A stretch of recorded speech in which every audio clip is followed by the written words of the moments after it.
అడుగుదమ్మా, నువ్వు చింతలేదమ్మా. Good morning చెప్పు, హాయ్ చెప్పు అందరికి. Hi, good morning friends, good morning, good morning, good morning.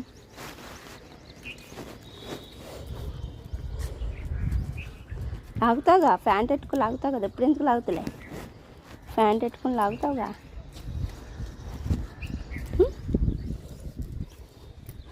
దా